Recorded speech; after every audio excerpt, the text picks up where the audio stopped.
5e journée de top 14, Oyonnax qui défie La Rochelle au stade Charles-Maton dans des conditions climatiques difficiles. La tempête qui touche la France touche aussi le haut budget de la pluie, du vent, mais une belle ambiance, un stade comble, plus de 10 000 personnes pour voir cette belle affiche entre deux équipes forcément revanchardes. Un succès au compteur seulement de chaque côté avant cette 5e rencontre de la saison. Oyo a pris les devants sur une pénalité de Miotti, combinaison en sortie de mêlée, Bourreau qui attaque la ligne, ouvre la brèche, Farrell, Darren Sweetnam qui repique intérieur, élimine notamment Teddy Thomas. Premier essai de la partie et quel essai pour les Oyonnaxiens en première main en sortie de mêlée.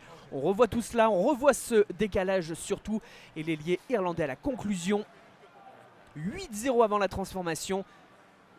La joie de Joel Abd, le manager oyonnaxien. Domingo Miotti pour la transformation, première à domicile en tant que titulaire pour l'Argentin. 2 points de plus au quart d'heure de jeu, petit break, 13-0 même après une autre pénalité de Miotti. 23e minute, peut-être la réaction des Rochelais avec Teddy Iribaren, la charge et le ballon qui échappe au contact, mais retour à une pénalité en faveur des Rochelais, indique monsieur Rénal.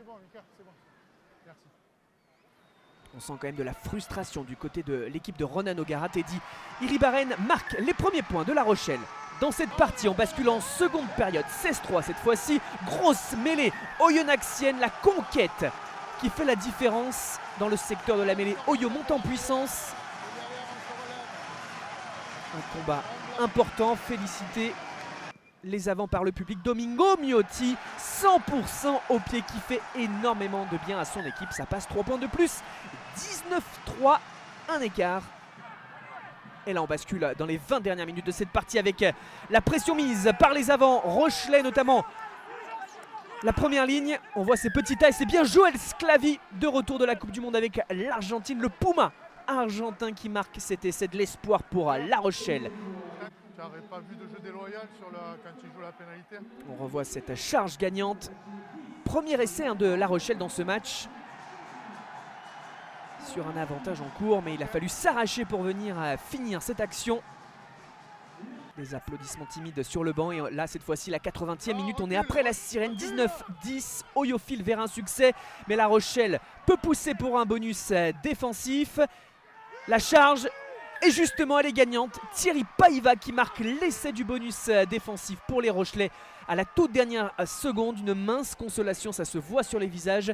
Un essai similaire, celui de Joël Sclavi juste avant, sur ces pénalités jouées à la main à 5 mètres. Et ces avants qui font le travail en force pour la finition. Une transformation qui sera réussie dans la foulée. Visage fermé quand même, mais le succès des Oyomènes, le promu qui bat le champion d'Europe en titre. 19-17, bonus défensif pour La Rochelle. Grosse ambiance à Maton.